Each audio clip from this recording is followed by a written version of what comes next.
Salah satu prinsip dalam Islam adalah berlaku adil dan berjuang menegakkan keadilan. Kepada siapa kita harus berlaku adil? Pertama, kita harus berlaku adil kepada Allah Subhanahu wa ta'ala. Bagaimana cara berlaku adil kepada Allah? Yaitu pertama, jangan menyekutukannya dengan sesuatu pun.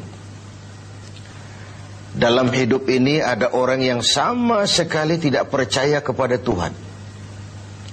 Sebaliknya ada juga yang percaya tapi Tuhannya kelewat banyak. Yang adil dalam hal ini adalah percaya kepada Tuhan, dan Tuhan itu jangan disekutukan dengan sesuatu pun.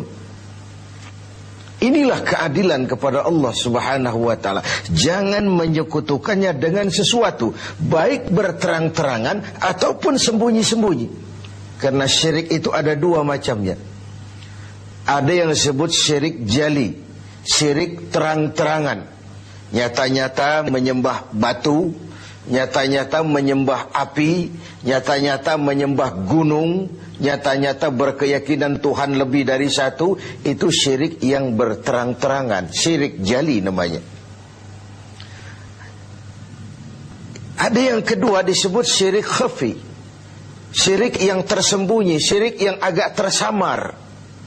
Tidak nyata-nyata menyembah berhala, tidak langsung menyembah matahari, tidak langsung menyembah gunung, tapi ada sebuah keyakinan yang mencerminkan itu semua. Saya sejak pakai gesper ini, gesper ini, sejak saya pakai, dagangan saya jadi laris. Ini syirik yang tersembunyi. Saya sejak pakai cincin ini, usaha lancar, cincin ini. Ini sejak ada perkutut ini di rumah, objek lancar betul, perkutut. Ini pun syirik namanya, syirik yang tersembunyi. Jangan menyekutukan Allah dengan sesuatu, baik yang berterus terang maupun yang tersamar. Kemudian yang kedua, adil kepada Allah adalah tidak menyembah kecuali hanya kepadanya. Karena ketika kita berkeyakinan tidak ada Tuhan selain Allah, saya tidak akan menyembah kecuali hanya kepada Allah, dalam ucapan dan juga dalam perbuatan. Kita tahu mudah menjadi hamba Allah dalam ucapan, tapi tidak mudah membuktikannya dalam perbuatan. Saya hamba Allah, kata saya. Apakah Allah mengakui saya sebagai hambanya? Itu yang saya belum tahu. Karena berapa banyak orang mulutnya berkata saya hamba Allah, perbuatannya membuktikan dia hamba dunia, hamba harta, budak nafsu, hamba jabatan. Tidak sesuai antara ucapan dan perbuatannya. Kalau adillah kita kepada Allah, pertama, jangan sekutukan dia dengan sesuatu. Yang kedua, jangan menyembah kecuali hanya kepadanya. Setelah berlaku adil kepada Allah, maka yang kedua, kita harus berlaku adil kepada sesama. Sesama manusia, baik dia muslim maupun dia non-muslim. Karena Islam adalah rahmatan lil alamin.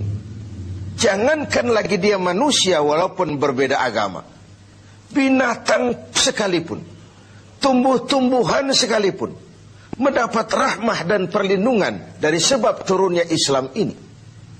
Jadi perbedaan agama bukanlah alasan untuk bertolak belakang. Sedemikian tegas sampai Rasul mengajarkan, man adza zimmiyan faqad adzani.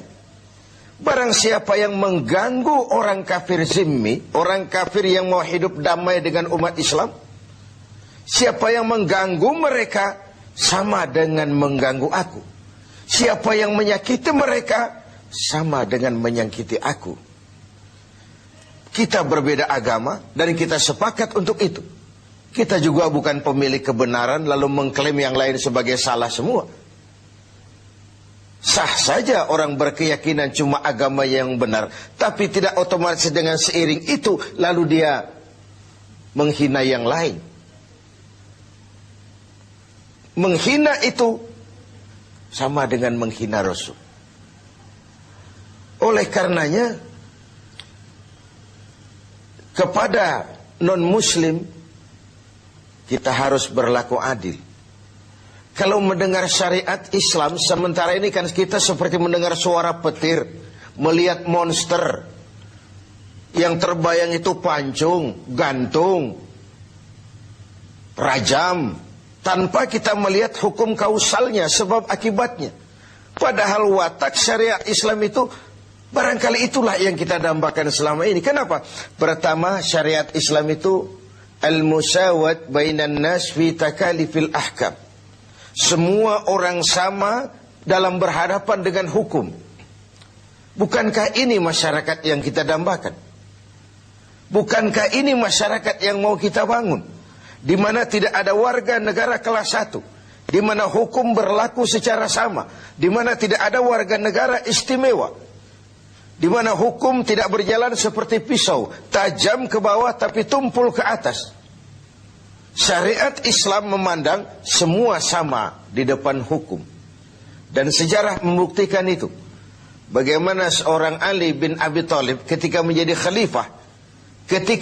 khalifah, berperkara dengan seorang Nasrani, dan Imam Ali kalah di pengadilan Islam.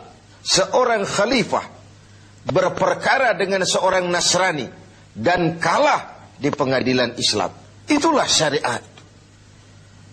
Seorang gubernur, Amr bin As, kalah di pengadilan berperkara dengan seorang Yahudi. Ini semua potret bahwa di depan syariat semua orang sama dalam berhadapan dengan hukum. Yang kedua, watak syariat itu at-tadrij fit tashri'. Ada tahapan dalam melaksanakan syariah itu. Ada tahapan. Ada etapa yang harus ditempuh. Kalau tercukupi itu, terlaksanalah syariat. Mula-mula tentang minuman keras, Quran cuma memberikan warning. Minuman keras ada manfaatnya, ada bahayanya, tapi bahayanya lebih besar dari manfaatnya. Kemudian turun lagi yang kedua, la taqrabus salata wa antum sukara. Jangan dekati solat kalau kamu mabuk. Setelah kondisi sosialnya siap, masyarakat sudah tidak kaget lagi, baru turun vonis. Arak, minuman keras, judi, najis, kotor, perbuatan setan, jauhi kalau kamu mau jadi orang yang beruntung. Itu yang disebut at-tadrij, ada tahapan. Lalu yang ketiga, taklilut takalif, adamul haraj, menyedikitkan beban. Kalau kemampuan melaksanakan suatu perintah berkurang, tekanan perintah pun menurun. Puasa yang sedang kita kerjakan ini hanya bagi yang cukup syarat. Berkurang syarat, berkurang juga tekanan perintah. Dia sudah balik, dia berakal sehat, dia mampu berpuasa. Cukup syarat, dia wajib melaksanakan puasa. Kurang syarat, tidak wajib melaksanakan puasa.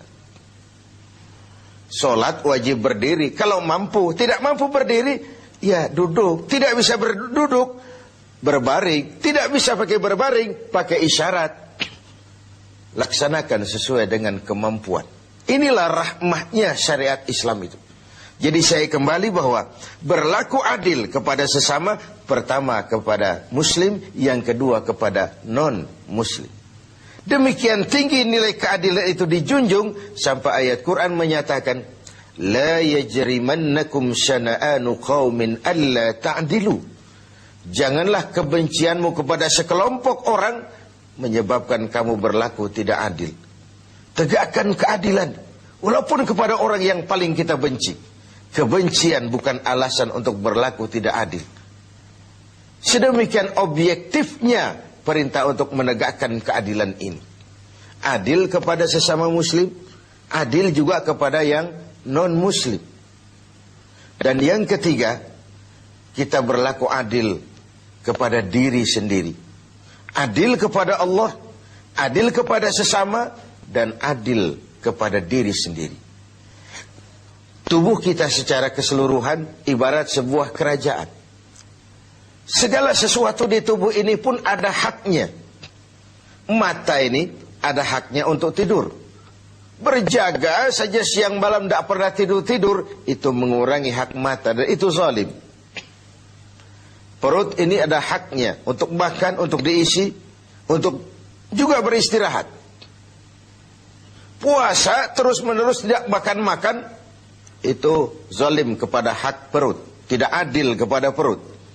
Itu sebabnya dalam Islam puasa ngableng, puasa non-stop dari pagi, sore, malam sampai ketemu pagi lagi, bukan saja tidak boleh tapi haram hukumnya. Kenapa? Bertentangan dengan fitrah manusia. Pada sisi lain kita sudah berlaku adil, tidak adil terhadap perut kita.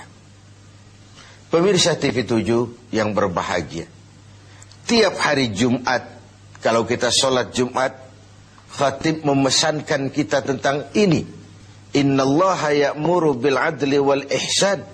Allah memerintahkan kamu berlaku adil dan berbuat ihsan. Diulang kali diingatkan kita, karena ini memang prinsip. Lewat kesempatan pada nuansa Ramadan ini, mari kita berlaku adil. Pertama sekali, adillah kepada Allah. Jangan sekutukan Dia dengan sesuatu. Lalu jangan menyembah kecuali hanya kepadanya dalam berbagai keadaan. Yang kedua, adillah kita kepada sesama manusia.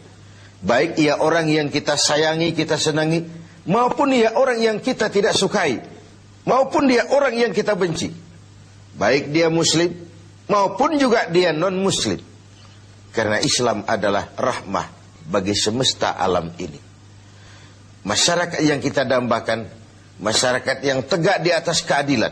Keadilan yang menyangkut ekonomi, keadilan di bidang pendidikan, keadilan di bidang sosial, pendeknya keadilan di berbagai aspek kehidupan ini. Lalu yang ketiga, adillah kepada diri sendiri. Semoga kita menjadi orang-orang yang dapat berlaku